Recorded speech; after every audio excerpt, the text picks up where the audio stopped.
ምዕራፍ 7 ቃሉን ሁሉ በሕዝቡ ጆሮዎች በጨረሰ ጊዜ ወደ ቅፍርናሆም ገባ። አንድ የመቶ አለቃም ነበረ። የሚወደውም ባሪያው ታሞ ሊሞት ቀርቦ ነበር። ስለ ኢየሱስም በሰማ ጊዜ የአይሁድን ሽማግሌዎች ወደ እርሱ ላከና መጥቶ ባሪያውን እንዲያድን ለመነው። እነርሱም ኢየሱስን መጥተው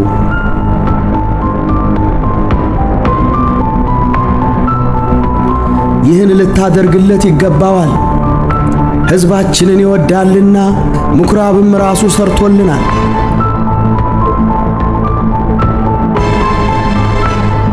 ብለው አጽንተው ለመኑት።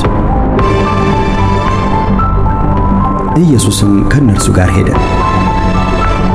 አሁንም ወደ ቤቱ በቀረበ ጊዜ የመቶ አለቃ ወዳጆቹን ወደ እርሱ ላከ። አለው፣ ጌታ ሆይ በቤቴ ጣሪያ በታች ልትገባ አይገባኝምና አትድከም። ስለዚህም ወደ አንተ ልመጣ እንዲገባኝ ሰውነቴን አልቈጠርሁትም። ነገር ግን ቃል ተናገር፣ ብላቴናዬም ይፈወሳል። እኔ ደግሞ ከሌሎች በታች የምገዛ ሰው ነኝ። ከኔም በታች ወታደሮች አሉኝ። አንዱንም ሂድ ብለው ይሄዳል፣ ሌላውንም ና ብለው ይመጣል፣ ባሪያዬንም ይህን አድርግ ብለው ያደርጋል። ኢየሱስም ይህንን ሰምቶ በእርሱ ተደነቀ። ዘወርም ብሎ ለተከተሉት ሕዝብ እላችኋለሁ በእስራኤልስ እንኳ እንዲህ ያለ ትልቅ እምነት አላገኘሁም አላቸው። የተላኩትም ወደ ቤት ተመልሰው ባሪያውን ባለ ጤና ሆኖ አገኙት።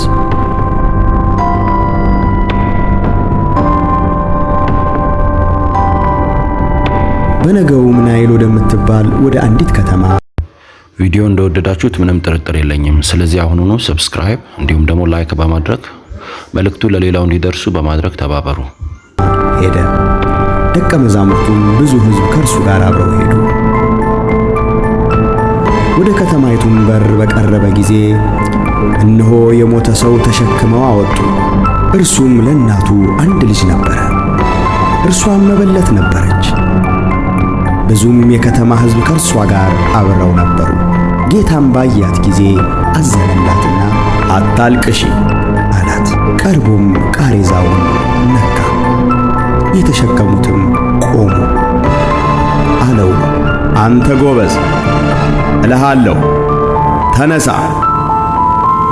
የሞተውም ቀና ብሎ ተቀመጠ፣ ሊናገርም ጀመረ። ለእናቱም ሰጣት። ሁሉንም ፍርሃት ያዛቸውና ታላቅ ነቢይ በእኛ መካከል ተነስቷል፣ ደግሞ እግዚአብሔር ሕዝቡን ጎበኘ እያሉ እግዚአብሔርን አመሰገኑ። ይህም ዝና ስለ እርሱ በይሁዳ ሁሉ በዙሪያውም ባለች አገር ሁሉ ወጣ። ደቀ መዛሙርቱም ለዮሐንስ እነዚህን ሁሉ አወሩ። ዮሐንስም ከደቀ መዛሙርቱ ሁለት ወደ እርሱ ጠርቶ የሚመጣው አንተ ነህን? ወይስ ሌላውን እንጠብቅ ብሎ ወደ ኢየሱስ ላከ። ሰዎቹም ወደ እርሱ መጥተው መጥምቁ ዮሐንስ የሚመጣው አንተ ነህን? ወይስ ሌላውን እንጠብቅ ብሎ ወደ አንተ ላከን አሉት። በዚያች ሰዓት ከደዌና ከሥቃይ ከክፉዎች መናፍስትም ብዙዎችን ፈወሰ፣ ለብዙ ዕውሮችም ማየትን ሰጠ። ኢየሱስም መልሶ ሄዳችሁ ያያችሁትን የሰማችሁትንም ለዮሐንስ አውሩለት። ዕውሮች ያያሉ፣ አንካሶችም ይሄዳሉ፣ ለምጻሞችም ይነጻሉ፣ ደንቆሮዎችም ይሰማሉ፣ ሙታንም ይነሳሉ፣ ለድሆችም ወንጌል ይሰበካል። በእኔ የማይሰናከለው ሁሉ ብፁዕ ነው አላቸው። የዮሐንስ መልእክተኞችም ከሄዱ በኋላ ለሕዝቡ ስለ ዮሐንስ ይናገር ጀመር። እንዲህም አለ፣ ምን ልታዩ ወደ ምድረ በዳ ወጣችሁ? ነፋስ የሚያወዛውዘውን ሸምበቆን? ወይስ ምን ልታዩ ወጣችሁ? ቀጭን ልብስ የለበሰውን ሰውን? እነሆ ጌጠኛ ልብስ የለበሱና በቅምጥልነት የሚኖሩ በነገሥታት ቤት አሉ። ወይስ ምን ልታዩ ወጣችሁ? ነቢይን? አዎን እላችኋለሁ፣ ከነቢይም የሚበልጠው።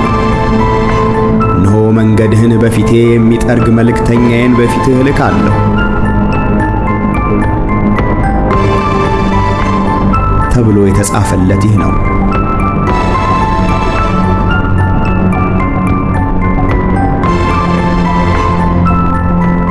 እላችኋለሁ ከሴቶች ከተወለዱት መካከል ከመጥምቁ ዮሐንስ የሚበልጥ ማንም የለም። በእግዚአብሔር መንግሥት ግን ከሁሉ የሚያንሰው ይበልጠዋል። የሰሙትም ሕዝብ ሁሉ ቀራጮች እንኳ ሳይቀሩ በዮሐንስ ጥምቀት ተጠምቀው እግዚአብሔርን አጸደቁ።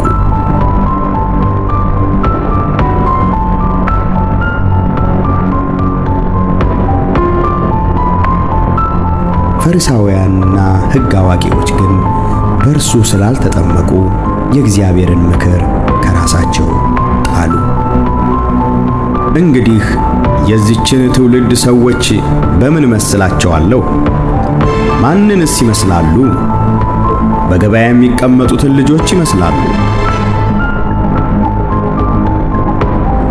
እርስ በርሳቸውም እየተጠራሩ እምቢልታ ነፋንላችሁ፣ አልዘፈናችሁም፣ ሙሾ አወጣንላችሁ፣ አላለቀሳችሁም ይላሉ። መጥምቁ ዮሐንስ እንጀራ ሳይበላ ወይን ጠጅም ሳይጠጣ መጥቶ ነበርና ጋኔን አለበት አላችሁት። የሰው ልጅ እየበላና እየጠጣ መጥቷልና እነሆ በላተኛና የወይን ጠጅ ጠጪ፣ የቀራጮችና የኀጢአተኞች ወዳጅ አላችሁት። ጥበብም ለልጆቿ ሁሉ ጸደቀች።